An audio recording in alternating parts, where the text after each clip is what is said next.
अरुणी देवी आदित्य की उम्मीदों को नकारते हुए उसका हाथ और काव्या का हाथ पकड़कर हॉस्पिटल के अंदर ले जाने लगी। आदित्य अपनी दादी के फैसलों को रोकने की गुंजाइश नहीं कर सकता था, इसलिए वह भी अपने कदम अपनी दादी के साथ मिलाते हुए उनके साथ चलने लगता है। काव्या भी गुमसुम से दादी के साथ अपने कदमों को बढ़ाती है। वहीं दूसरी तरफ विशाखा जी के साथ सारे परिवार के सदस्य एक कमरे की तरफ बड़ी तेजी से अपने कदम बढ़ा रहे थे। एक कमरे के बाहर एक लड़का बहुत परेशान सा इधर उधर से घूमी जा रहा था, जैसे वो काफी वक्त से किसी का इंतजार कर रहा हो। तभी विशाखा जी काफी घबराते हुए उस लड़के के पास जाकर पूछती है, अनुराग, अर्जुन कैसा है? क्या कहा डॉक्टर ने? वो ठीक तो हो जाएगा ना? और विशाखा अपनी जज्बात को काबू ही ना कर पा रही थी। वो काफी परेशान और बेचैनी से सवाल पर सवाल किए जा रही थी। अपनी माँ की हालत को देखते हुए अनुराग अपनी माँ को सामने बेंच पर बैठाता है और उसके हाथों में अपना हाथ रखकर हौसला देने के मकसद से काफी नरमी के साथ कहता है, माँ पहले शांत हो जाइए, भाई को कुछ नहीं होगा, डॉक्टर चेक कर रहे हैं। इतना बोलते ही अनुराग अपने पापा की ओर देखता है। अनुराग के देखते ही जैसे उन्हें कुछ समझ आता है, वह विशाखा के साथ बेंच पर बैठ उसके कंधे पर अपना हाथ रखते हैं। पृथ्वीराज के इतना करते ही विशाखा झट से उनके गले से लग रोने लगती है। वहाँ खड़े सभी लोगों की आंखें नम सी हो जाती है। कुछ वक्त सब थोड़ा नॉर्मल हुए ही थे कि कमरे का दरवाज़ा खुलता है और उसमें से डॉक्टर बाहर आते हैं। डॉक्टर के आते ही सबकी नज़र उन पर ठहर सी जाती है। वह डॉक्टर सभी को एक नज़र देखते रहता है कि तभी उसे किसी की परेशानी भरी आवाज़ आती है, डॉक्टर मेरा बेटा कैसा है? खतरे की कोई बात तो नहीं ना? डॉक्टर देखते हैं तो पृथ्वीराज उन्हें ही बड़ी उम्मीद भरी नज़रों से देख रहे थे। डॉक्टर तो सिंघानिया परिवार के होने से डर से अपनी सांसें ही लेना जैसे भूल गया हो। डॉक्टर अच्छी तरह से जानता था कि उसका एक शब्द उसकी नौकरी के लिए खतरा बन सकता है, और यह हॉस्पिटल तो सिंघानिया का ही था जो कभी भी उसे बाहर पटक सकते हैं, और उसके बाद तो शायद ही किसी हॉस्पिटल में वह डॉक्टर बन सकेगा। फिर भी वह अपनी पसीने को पोंछते हुए हिचकिचाते हुए कहता है, सर वो आपके बेटे के। इस तरह हिचकिचाते हुए डॉक्टर के बोलने से किसी को कुछ समझ नहीं आ रहा था, इसलिए तुरंत पृथ्वीराज सख्त आवाज़ में बीच में ही बोलते हैं, ठीक से बताओ। पृथ्वीराज जी के बोलने से डॉक्टर को तो जैसे सांप ही सूंघ जाता है। वो कुछ बोलने की कोशिश तो कर रहे थे लेकिन कुछ बोल नहीं पा रहे थे। तभी अंदर से और एक डॉक्टर आते हैं और काफ़ी नरमी से कहते हैं, देखिए मिस्टर सिंघानिया, गोली सीधे आपके बेटे के दिमाग पर लगा है, जिसकी वजह से उनका ब्रेन काम करना बंद कर दिया है और वह अब कोमा में है। डॉक्टर की बात सुनकर सभी शॉक्ड हो जाते हैं। विशाखा जी तो यह सुनकर बेहोश हो जाती है। मायावती जल्दी से उनको संभालती है। पृथ्वीराज को लड़खड़ाते हुए पास के बेंच में बैठ जाते हैं। अमरजीत अपने बड़े भाई को हिम्मत देते हुए उन्हें संभालने लगते हैं। अनुराग जल्दी से डॉक्टर के पास जाकर पूछता है, भाई कब तक कोमा से बाहर आएंगे? डॉक्टर सभी परिवार को देखते हुए कहता है, ये तो हम नहीं बता सकते, शायद एक सप्ताह या महीना या फिर साल भी लग सकते हैं। इतना बोलते ही डॉक्टर वहाँ खड़े पहले डॉक्टर को जाने के लिए कहता है और खुद भी चला जाता है। एक लेडी डॉक्टर आकर विशाखा जी को चेक करती है और कमरे के अंदर ले जाकर उसे लिटाने के लिए कहती है। अनुराग अपनी माँ को उठाकर एक वार्ड के बेड पर जा लिटा देता है। वहीं दूसरी तरफ करीबन 60 साल की उम्र की बूढ़ी औरत बेड पर लेटी थी, जैसे किसी के आने का इंतजार कर रही हो। वह बिल्कुल कमज़ोर सी लग रही थी, जैसे अभी तुरंत वह इस दुनिया को छोड़ने के लिए तैयार हो, पर उसका इंतज़ार जैसे उसको दुनिया छोड़ने की इजाज़त ही ना दे रहा हो। तभी कमरे का दरवाज़ा खुलता है और एक लड़की दुल्हन की जोड़े में काफ़ी बेचैनी सी लगभग दौड़ते हुए अंदर आती है। लड़की को देखकर बूढ़ी औरत दर्द में भी थोड़ा मुस्कुरा देती है। वह बूढ़ी औरत अपनी पोती को ऐसे सुहागन बनी देखने से जैसे उनकी हर ख्वाहिश ही पूरी हो गई हो। वह लड़की सीधे उस औरत के गले से जा लग जाती है और लगभग रोते हुए कहती है, दादी आप ठीक तो हो ना? वह बूढ़ी औरत उस लड़की के सिर पर हाथ रख प्यार से सहलाते हुए कहती है, काव्या बच्चा आप ऐसे रो क्यों रही हो? लेकिन काव्या कुछ बोल पाती उससे पहले ही वहाँ फिर से दरवाज़ा खुलने की आवाज़ आती है। दरवाज़ा खुलते ही उस बूढ़ी औरत की नज़रें अपनी पोती से हटकर उस औरत पर जाती है। अरुणी देवी आंखों में थोड़ी नमी लाए काफ़ी दुख भरी निगाहों से उनकी ओर बढ़ती है। वह बूढ़ी औरत मुस्कुराते हुए उसका जैसे स्वागत करते हुए कहती है, आरू, तूने मेरी आखिरी इच्छा पूरी करके तुमने मुझ पर बहुत बड़ा एहसान किया।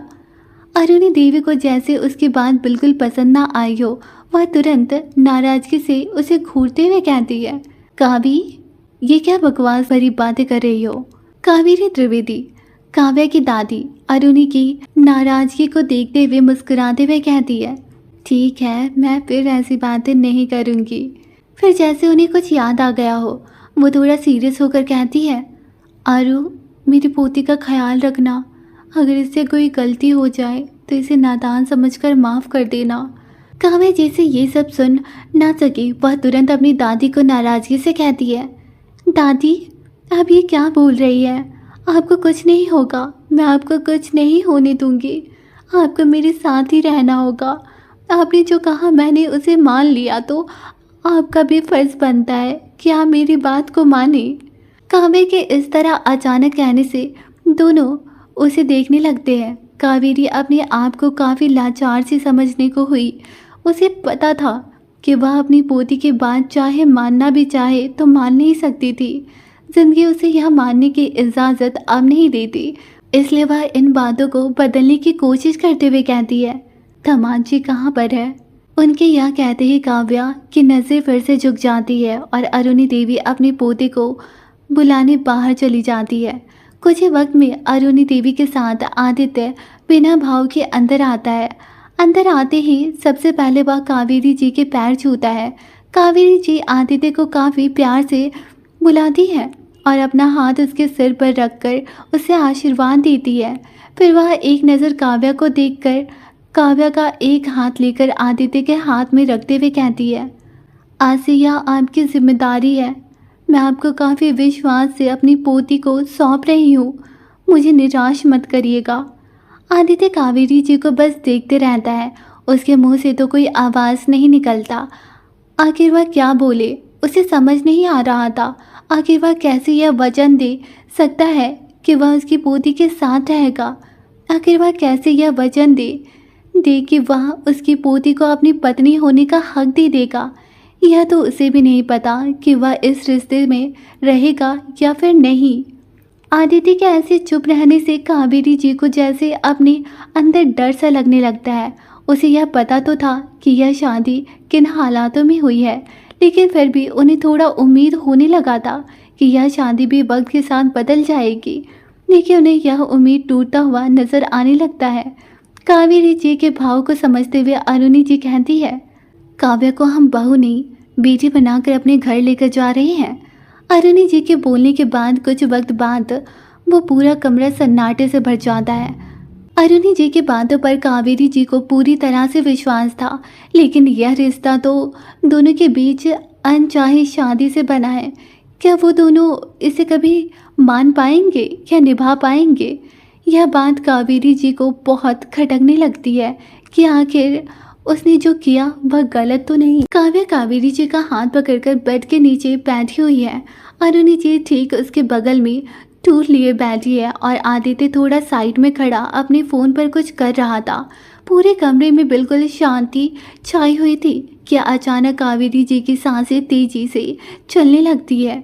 उनको ऐसा देखकर अरुणी जी आदित्य को जल्दी से डॉक्टर को बुलाने के लिए कहते हैं। वहीं काव्या तो बहुत ज़्यादा घबरा जाती है।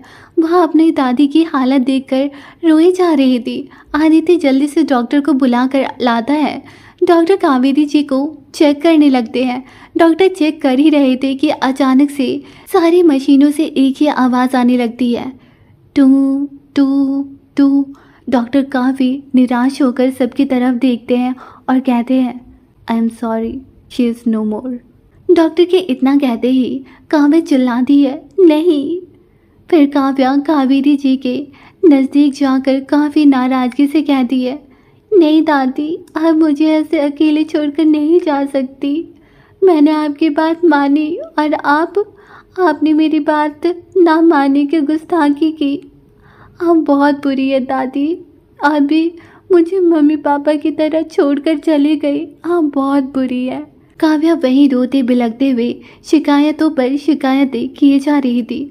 उसे ये भी ना पता जिसे वह शिकायत कर रही है उसने अब अपने कान बंद कर लिए हैं। वह उनकी शिकायतों को सुनने की कगार पर बिल्कुल भी नहीं है। काव्या रोते रोते वहीं बेहोश हो जाती है। आदित्य आगे बढ़कर उसे अपनी गोद में उठाता है और काव्या को पास में दूसरी बेड पर लिटा देता है। डॉक्टर आकर उसे चेक करने लगते हैं। आदित्य अब अपनी दादी की तरफ देखने लगता है जिसमें कुछ दर्द और कुछ परेशानी के भाव दिख रहे थे। अरुणी जी काफ़ी नरमी से कहती है, आदि आप जा सकते हैं। आदित्य तो जैसे कितने समय से यही सुनने के लिए बेकरार हो, वह तुरंत उस कमरे से चला जाता है। अरुणी जी काव्या को काफ़ी गौर से देखने लगती है। तभी डॉक्टर कहते हैं, इन्होंने काफ़ी स्ट्रेस ले लिया है जिसकी वजह से यह बेहोश हो गई। मैंने बेहोशी का इंजेक्शन दे दिया है, थोड़ा आराम करेगी तो ठीक हो जाएगी। इतना बोलकर डॉक्टर वहाँ से चले जाते हैं। अरुणी जी एक नर्स को वहाँ रुकने को कहकर खुद अपने कदम बढ़ाते हुए कमरे से निकल जाती है। वहीं दूसरी तरफ विशाखा जी को होश तो आ गया था लेकिन वह बिल्कुल सदमे में चली गई। किसी से कोई बात नहीं कर रही, बस एक टक ऊपर सीलिंग को ही घूरी जा रही थी। कोशिश तो हर कोई कर रहा था बात करने की, लेकिन कोई फ़ायदा नहीं।